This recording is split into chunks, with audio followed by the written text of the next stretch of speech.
Now at 9, the community turns out to pay final respects to a Kansas police officer killed in the line of duty.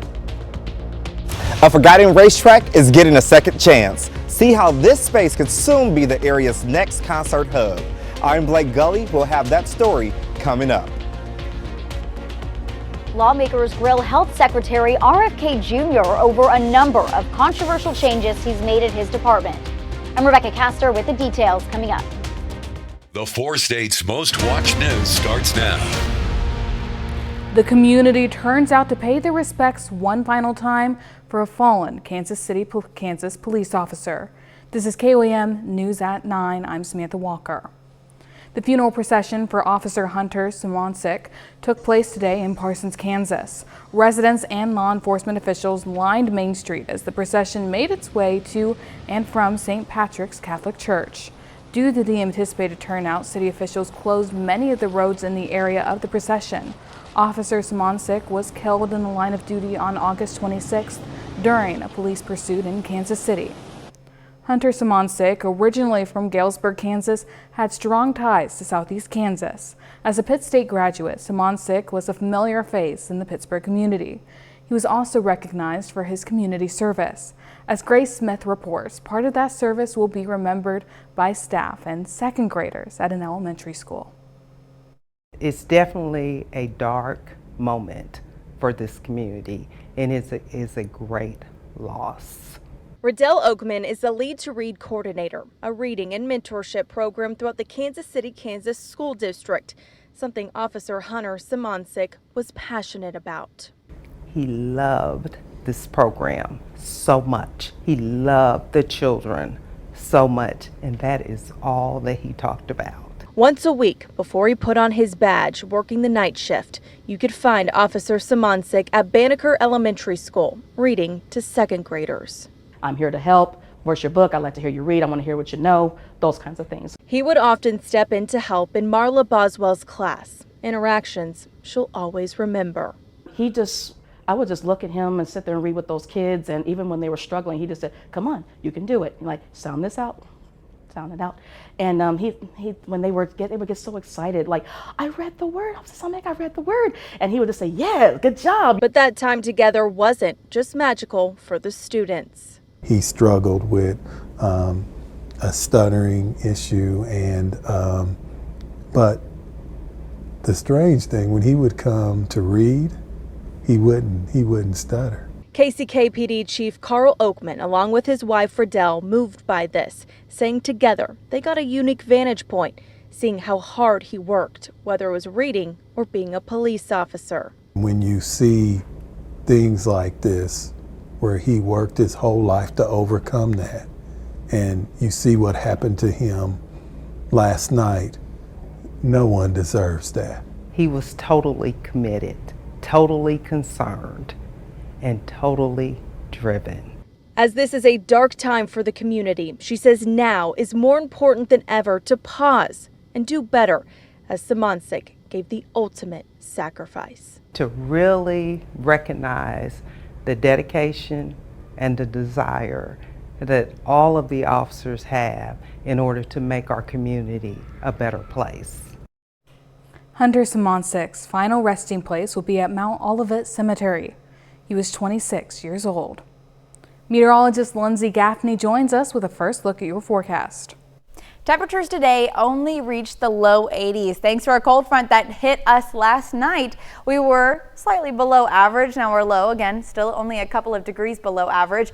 We have had a pretty nice day so far today, mostly clear skies all day. We do have more rain starting to creep up as we head through the overnight hours just around 2 a.m. See those slight chances of rain, and then we get up to 8 a.m., 20% chance, and even higher than that as we go through the day. More widespread rain coming later in the afternoon. Now, even though we are seeing more widespread chances of rain and maybe even some thunderstorms, we are not expecting a severe threat. As you can see, slight risk out there in Tennessee and Kentucky, but Oklahoma, Arkansas, Texas only in the marginal risk, but we're looking clear. Now, rain does start to move in following some clouds just after midnight tonight. I'm going to have those details coming up. Thanks, Lindsay. The old Camptown Greyhound Park is getting a new life. It's now owned by the Marietta family, who plan to turn the space into a major event venue. KOAM's Blake Goley has the exclusive first look inside. With just weeks until opening day, construction is nearly complete on Phase 1 at the Camptown event space on Highway 69. The track has been vacant for years, becoming a reminder of the short-lived dog racing business that once called it home. For the new owners, bringing it back means more than just construction. This is a way to give back to the community, to instill a bit of pride, in this area that has been dilapidated and left abandoned for so long. After sitting vacant for over a decade, the new owners say the space can host almost anything, including a fireworks show. We're going to host different musical acts, like I said, different festivals. We're looking at doing like gun shows, farm shows, just anything to really bring a variety of entertainment to this area, and I think it's going to be a huge asset to Southeast Kansas. The old dog track will now give way to a new stage for live performances. We're making sure we have all the amenities to accommodate any kind of event that we do have in here. We do have a full service bar that's being built right now. We also will have a full service kitchen. So everything will be in-house. Like I said, it'll be like your one-stop shop. Reporting from Frontenac, Kansas, I'm Blake Gully with KOAM News. The event space management is now taking suggestions for future events, and they're also booking rentals. For details, just head to our website, KOAMnewsnow.com. The Spiva Center for the Arts is unveiling a gallery this evening. The gallery, titled The Freedom Endeavor, features portraits of local veterans holding pictures of themselves when they were serving in the military. Officials from the exhibit say the gallery is a way to remember history and honor those who fought for our freedoms. Each one of the tags that are next to each veteran has a QR code. Each veteran was also interviewed, and so you can listen to those interviews. So as you're walking around, you can actually hear the voices and the stories of these people and what they experienced. The exhibit is now open to the public. A reception will take place for this exhibit on the evening of September 10th. This morning, the Joplin Trail Coalition cut the ribbon on the first trail section to connect Frisco and Ruby Drac trails. The trails weave through the Cardinal Valley habitat, where visitors can spot ponds, birds, and many other forms of wildlife. Well, coming up, big changes at the Center of Disease Control lead to questions on Capitol Hill. Health and Human Services Secretary RFK Jr. was grilled on Capitol Hill following a shakeup at the CDC. I'm Connor Hansen in New York with some of that heated back and forth coming up. And later, ways to work hydration into your fall routine. Health and Human Services Secretary Robert F. Kennedy Jr. is in the hot seat today as he testifies on Capitol Hill. Lawmakers have plenty to grill him on after he made drastic changes to vaccine policy and recently ousted the head of the CDC. From Washington, Fox's Rebecca Castor has the details. It's a pivotal day for Health Secretary Robert F. Kennedy Jr. as he defends his Make America Healthy Again agenda. We at HHS are enacting a once-in-a-generation shift from a sick care system to a true health care system that tackles the root causes of chronic disease. But not everyone thinks Kennedy is the right man for the job. But RFK Jr.'s supposed solutions are not only wrong, they are downright dangerous. Lawmakers, including Republican Senator and Dr. Bill Cassidy, are alarmed by some of Kennedy's recent moves. He's cut funding for mRNA vaccine research and changed COVID vaccine guidance for children and pregnant women. He's also shaking things up at the CDC. The director was fired by the White House just last week, and Kennedy replaced every member of a key vaccine advisory panel. We are the sickest country in the world. That's why we have to fire people at CDC. They did not do their job. Scientists and doctors are saying otherwise. They're all wrong too. They're all lying, according to you. The scientists and doctors are supporting me all over the country. More than 1,000 current and former HHS employees and plenty of Democratic lawmakers are calling for Kennedy to resign. But his MAGA allies are cheering on his leadership. President Trump and Secretary Kennedy have made a steadfast commitment to make America healthy again. Kennedy's new vaccine advisory panel meets later this month, where they'll consider updated recommendations for COVID-19, RSV, and measles vaccines. In Washington, Rebecca Castor, Fox News. Some sugar substitutes could be linked to faster cognitive decline. A study in the Journal of Neurology found that people who consume high amounts of 7 popular artificial sweeteners had a faster decline in their thinking and memory skills. These sweeteners are found in ultra-processed foods like flavored water, soda, energy drinks, yogurt, and desserts marketed as low-calorie. Americans aren't eating enough seafood. That's according to new data from the CDC. Dietary guidelines suggest we should eat 2 servings of seafood a week for nutrients like protein, omega-3, fatty acids, calcium, and vitamin D. But the CDC found only 7% of children eat 2 servings of seafood a week, and only about a quarter of adults do. Families with higher income tended to consume more seafood. It's an essential part of an overall health and well-being, but experts say people often associate staying hydrated with summer because of the weather. But every time you sweat or go to the bathroom, water is lost, and replenishing it is important year-round. In today's Health Minute, Mandy Gaither has ways to work hydration into your fall routine.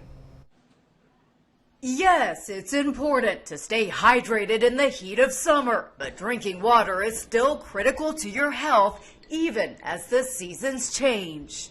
When you get really dehydrated, the blood volume is lower, and that's going to lead your heart to have to beat faster to circulate enough oxygen to your body. Dr. Glenn Hirsch with National Jewish Health says that can put a lot of stress on the heart, especially in those who are more vulnerable from underlying medical conditions. Water helps the body keep a normal temperature. It also lubricates and cushions joints, protects the spinal cord and other sensitive tissues, and gets rid of waste through sweat or going to the bathroom. Also, when the blood volume is down, you still have the same number of cells in your blood, so the viscosity in the blood will go up, and that can even lead to the blood pressure going up. With fall events coming up, Hirsch says dehydration can creep up on you. To focus on fall hydration, he recommends pre-hydration. Start drinking at least 3 hours before you'll be in the sun or on your feet, and sip it throughout the day. Next, Hirsch says to limit alcohol and caffeine, which speed up fluid loss. If you choose to consume those beverages, make water your go-to drink in between. And finally, replenish those electrolytes. And that can be by eating salty food like chips or electrolyte drinks, or even some of those supplements you can put into your water. Because at some point, if you're only drinking pure water and you're sweating a lot, your sodium level is going to drop, and that can actually be dangerous. For Health Minute, I'm Mandy Gaither. Lindsay's next with a complete look at the forecast. And later, the upcoming Powerball drawing is one of the largest ever. What steps you should take if you win.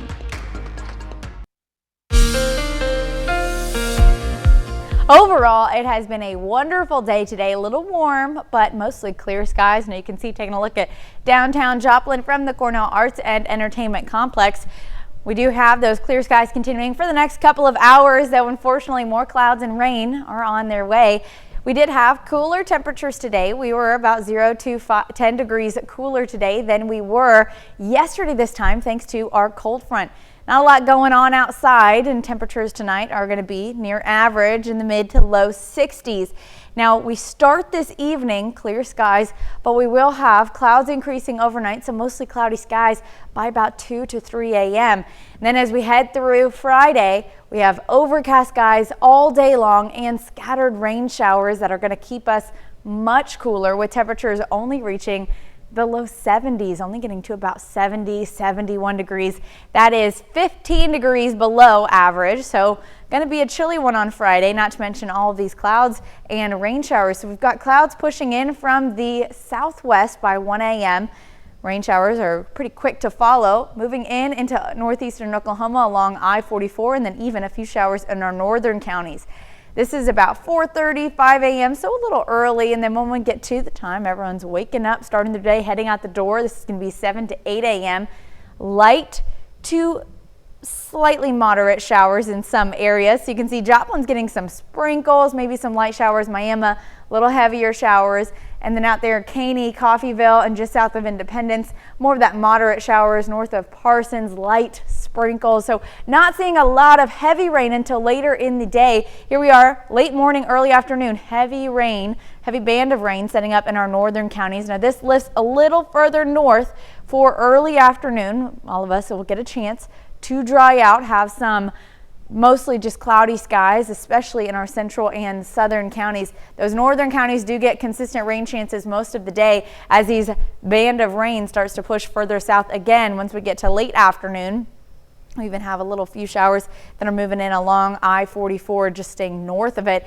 Again, 5:30, 6 p.m. Now all of this starts to expand further into our central counties by late afternoon and into early evening. So we are getting, again, some isolated thunderstorm chances, but these are more moderate showers to seeing about an inch, inch and a half per hour. Not seeing a severe threat though, so even if we do get some thunderstorms, it is going to be below any severe limits. No wind threat, no hail threat, just scattered showers most of the afternoon. So we do have that going on. Cooler temperatures on Friday. Fall-like temperatures this weekend, 75 on Saturday, 79 on Sunday, and we're seeing partly cloudy skies to a lot of sunshine. Now, mostly sunny skies all week long, but temperatures do start to creep back up into the upper 80s by next weekend. So seeing another little taste of summertime by next week and weekend. Thanks, Lindsay. Coming up, a mentor program continues to grow. Big Brother Big Sister partners with Neosho School District. I'm Lonnie Walton in Neosho. I'll have that story coming up. $1.7 billion is the Powerball grand prize. Our reporter Ty Parks is at North Park Mall asking people what they would do with the winnings. The Powerball winnings are as high as they've ever been. We ask people what they do if they won. There's a lot of things. If I won the lottery, probably buy one of my dream cars or a house or take a good vacation to like Bahamas. Give my husband a house, the boat he wants, and then between the two of us, we had 12 kids, 12 grandkids, put money aside for them. The older I get, the less I need. There's other people that could use the money, you know, they've had trouble, hard times, whatever. I just think, you know, that's what you're supposed to do. That's what Jesus would do. So that's what you do. All of these are great choices. KOEM sat down with an Arvest Bank senior client advisor about what someone can do to protect their new wealth. Well, after you get done jumping for joy and telling whoever you want to tell, the first thing you want to do when you come into any kind of sudden windfall is you need to take some core advice. Our advice would be assemble a team of professionals. That would include a attorney, it would include a accounting professional, it would include a financial advisor, so that you can begin to put together the right combination of advice to help you deal with that windfall. Experts say it's best to put the money in an FDIC insured account to protect it while you decide what to do next. Those assets either to grow or how you want to disperse them, over what time period. It would also involve just setting those long-term goals for how the money is going to be used. Are you going to pass it on to the next generation? What kind of estate legacy do you want to leave behind? And those are things you want to consider because that's important because now all of a sudden you have something you never expected to have. And one more point to consider about the Powerball. I do have an interesting stat for you. Powerball's been around for 33 years. If you'd invested just $200 every month for the last 33 years, okay, you would have invested somewhere short of $80,000 in a growing mutual fund that could have grown to over $679,000. So you may want to consider, do I really want to play the Powerball, or do I just want to be a good, steady investor over the next 33 years? In Joplin, hopefully with a winning ticket, Ty Parks, KOAM News. It can be fun to play the odds, but maybe set a little aside for retirement if you do win. Coming up next, President Trump asked the Supreme Court to quickly make a decision on whether he has the authority to impose his sweeping tariffs. The Neosho School District is launching a new partnership with Big Brothers Big Sisters aimed at mentoring a select group of students through high school and beyond. As KOAM's Lonnie Walton reports, Neosho School District says it'll encourage personal growth and open opportunities. My big brother, his name is Tom. We were matched actually as he chose to be matched with me and my brother Eric. Mike Brown is the executive director of Big Brothers Big Sisters of Jasper and Newton counties. He says he was once matched with a big brother when he was 10 years old.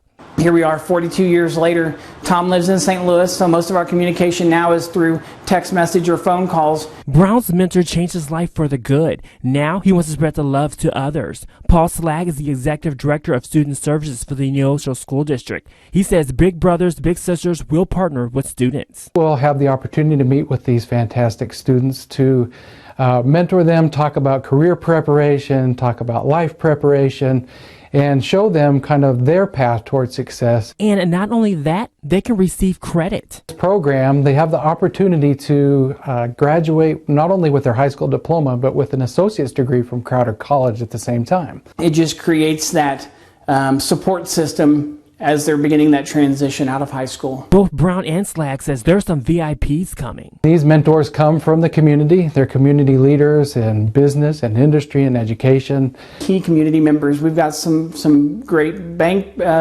folks. We've got some folks from Lazy Boy. Brown strongly believes in this program. Information I know about Big Brothers Big Sisters isn't from some report that I read or some story I heard. I mean, as a former little brother, I've seen the value of having that mentor in my life and the change that it makes. Reporting in Neosho, I'm Lonnie Walton, KOAM News.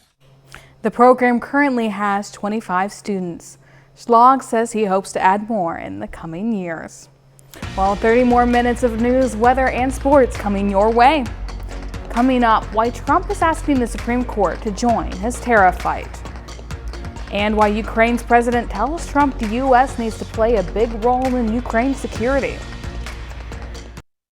You're watching the 4 states' most watched news. This is KOAM News at 9 on Fox 14. I'm Samantha Walker. President Trump asked the Supreme Court to quickly make a decision on whether he has the authority to impose his sweeping tariffs under federal emergency law. Fox News correspondent Lucas Tomlinson has more from Washington. It's one of the most important cases I've ever seen. President Trump is taking his tariff fight to the Supreme Court. On Wednesday, he asked the justices to quickly overturn a federal judge's ruling that he doesn't have the authority to impose tariffs under emergency law. And if he loses the appeal, the Treasury could have to pay back more than $200 billion of tariff revenue collected so far. Our country has a chance to be unbelievably rich again, but it can also be unbelievably poor again. If we don't win that case, our country is going to suffer so greatly. The legal battle comes as the tariff war is heating up. India announced Thursday it's cutting taxes on hundreds of domestic goods as tariffs take a big hit out of its economy. But the White House says the current 50% rate won't drop until India stops buying embargoed Russian oil. The road to peace in many ways runs at least partly through New Delhi. It's time for Modi to step up. India responding by making a new trade deal with the European Union and starting talks with dozens of other countries. It's part of a growing trend that's seen major trading partners pivot away from the United States in order to blunt the tariff impact. There's no question that the changes we see in the world today do influence our policies. The Trump administration is asking the Supreme Court to take up the case by September 10th. And schedule arguments for early November. In Washington, Lucas Tomlinson, Fox News. A federal judge has ruled that the Trump administration must spend billions of dollars in foreign aid funding that Congress has already allocated. The judge says the administration would need congressional approval to halt the funding, some of which will expire at the end of this month. Trump had moved to block the funding, leading to multiple court cases. Nonprofits expecting the funds sued, saying they couldn't continue their work without it. Trump recently told Congress he had no intention of spending $4 billion of the more than $10 billion Congress had appropriated for foreign aid. More appeals are likely in the case. The highly anticipated phone call between President Trump and Zelensky took place this morning, with Zelensky telling Trump that the U.S. needed to play a big role in Ukraine's security. Fox News correspondent Alice Hogan has more from London. Another night of deadly Russian attacks on Ukraine. More than 100 drones launched overnight, mostly hitting civilian targets. But more help could be on the way.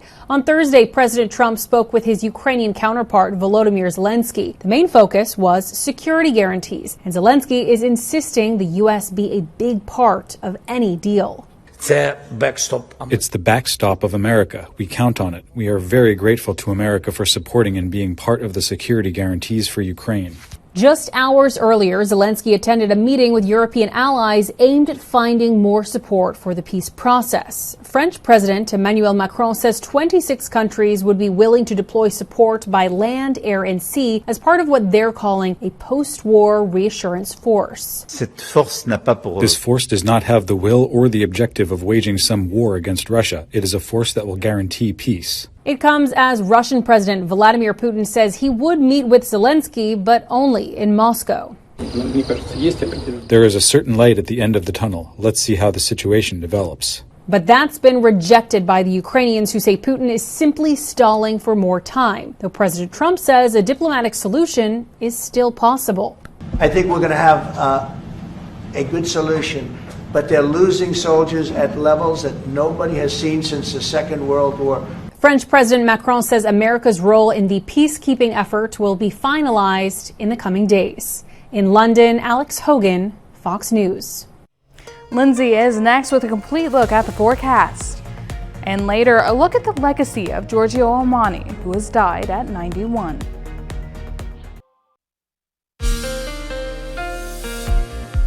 Overall, it has been a wonderful day today. A little warm, but mostly clear skies. Now you can see, taking a look at downtown Joplin from the Cornell Arts and Entertainment Complex. We do have those clear skies continuing for the next couple of hours, though unfortunately more clouds and rain are on their way. We did have cooler temperatures today. We were about 0 to 10 degrees cooler today than we were yesterday this time, thanks to our cold front. Not a lot going on outside, and temperatures tonight are going to be near average in the mid to low 60s. Now, we start this evening clear skies, but we will have clouds increasing overnight, so mostly cloudy skies by about 2 to 3 a.m. And then as we head through Friday, we have overcast skies all day long and scattered rain showers that are going to keep us much cooler, with temperatures only reaching the low 70s, only getting to about 70, 71 degrees. That is 15 degrees below average, so going to be a chilly one on Friday, not to mention all of these clouds and rain showers. So we've got clouds pushing in from the southwest by 1 a.m. Rain showers are pretty quick to follow, moving in into northeastern Oklahoma along I-44, and then even a few showers in our northern counties. This is about 4:30, 5 a.m., so a little early, and then when we get to the time everyone's waking up, starting their day, heading out the door, this is going to be 7 to 8 a.m.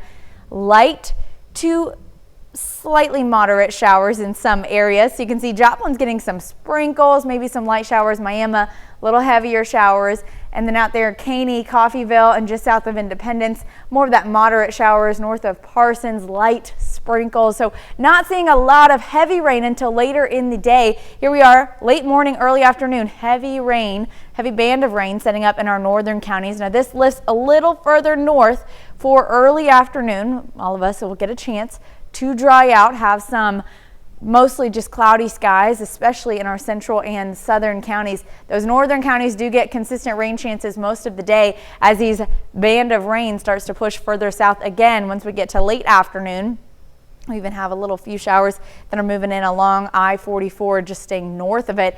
Again, 5:30, 6 p.m. Now all of this starts to expand further into our central counties by late afternoon and into early evening. So we are getting, again, some isolated thunderstorm chances, but these are more moderate showers to seeing about an inch and a half per hour. Not seeing a severe threat though, so even if we do get some thunderstorms, it is going to be below any severe limits. No wind threat, no hail threat, just scattered showers most of the afternoon. So we do have that going on, cooler temperatures on Friday. Fall-like temperatures this weekend, 75 on Saturday, 79 on Sunday, and we're seeing partly cloudy skies to a lot of sunshine. Now, mostly sunny skies all week long, but temperatures do start to creep back up into the upper 80s by next weekend, so seeing another little taste of summertime by next week and weekend. Thanks, Lindsay. Still ahead, Missouri Southern eyes a 2-0 start this week. We'll preview their matchup ahead. Plus, Pitt State has found their guy at quarterback. We'll hear from the team as they prepare to take on Central Oklahoma.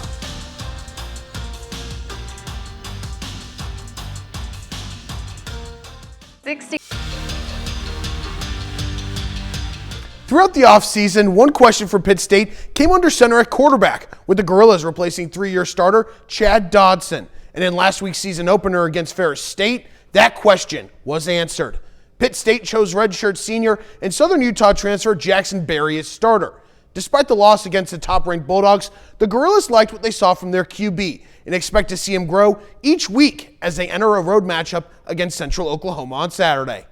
The things I saw was really good. We got a lot of things that we could work on as far as chemistry-wise with me and other receivers, and then just as him taking command of the offense. I feel like he's really getting the grasp of that and getting into his rhythm, getting flowing, making his calls. Everybody's starting to see his leadership, and we're starting to fall in place. With a new quarterback, it's every day in practice you see them getting more and more comfortable with each other. You know, a lot of the option routes and stuff we do offensively, that stuff takes time, so be able to have JB each week, every rep in practice, you see his anticipation changes with each wide receiver, knowing how they run, knowing how they come out of breaks. So that's been fun to see.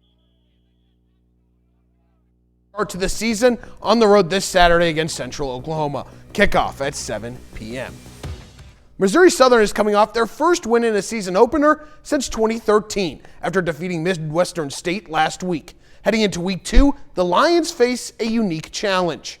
Missouri Southern hits the road for the first time this season to take on the Bearcats of Southwest Baptist, a team the Lions haven't faced in over 10 years. But head coach Atiba Bradley, he's embracing this challenge of battling a squad with a lot of new faces and not much film. We don't have a lot of film. We don't know a lot of their roster. It's a new staff. There's a lot of new players on the roster. And so it's not your typical game plan where, okay, hey, we got 4 games. This is what they do versus teams like ours. Quite honestly, we don't know. And so when you get in those situations, you really just have to rely on your ABCs, your fundamentals. Their first 2-0 start since 2013 when they square off with the Bearcats on Saturday. Kickoff is set for 6 p.m. The NFL season is underway with the first edition of Thursday Night Football this evening. The Chiefs, they kick off their regular season tomorrow night in Brazil against the Chargers. Coming off a disappointing end in Super Bowl 59 back in February, Kansas City is motivated by the outside noise this season, with people saying their reign at the top is over. But according to the voice of the Chiefs, Mitch Holthus, this squad is hungry and ready to let their play do the talking. They are fueled by losing that Super Bowl. There's no Super Bowl hangover. It's just the opposite. You've got to keep working your team. Add new blood.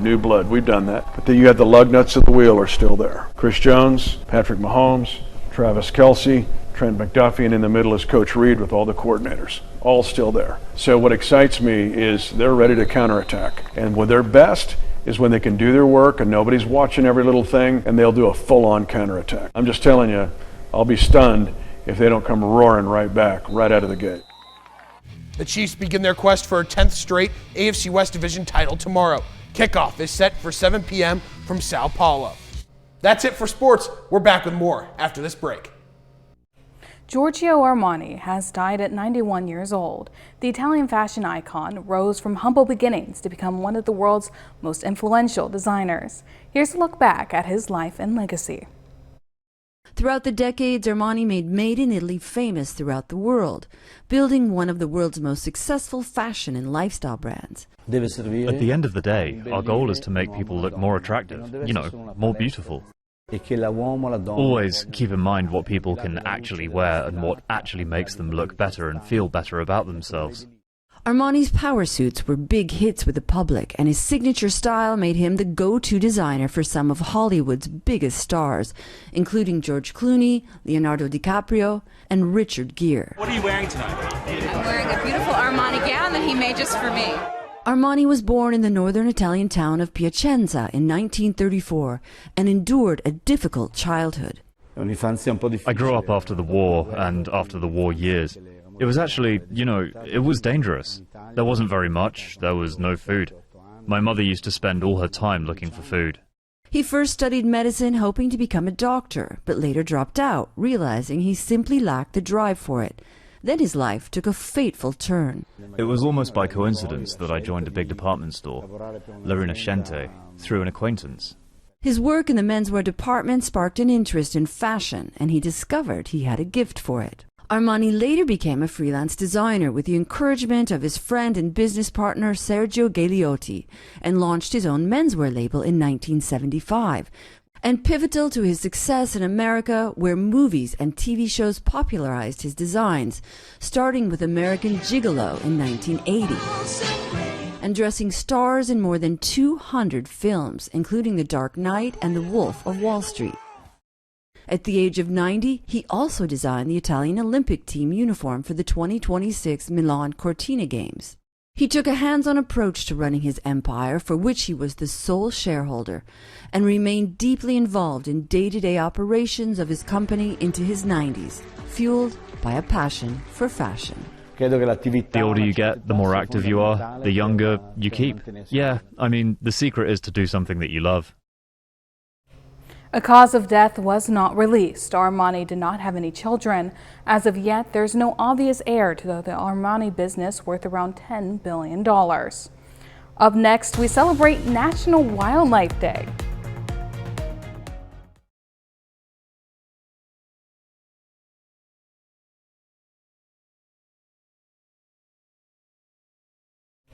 Today is National Wildlife Day, and you don't have to be in the wild to observe it.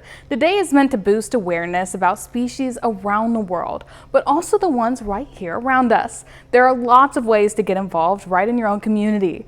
Zoos, aviaries, and marine sanctuaries offer a variety of options at the local level. There are loads of seminars, educational programs, and volunteer opportunities to choose from as well. That's our time for tonight. Thanks for joining us. We'll leave you with video of Denver Zoo's toucan named Mango, who loves looking in the mirror. Have a great night and an even better tomorrow.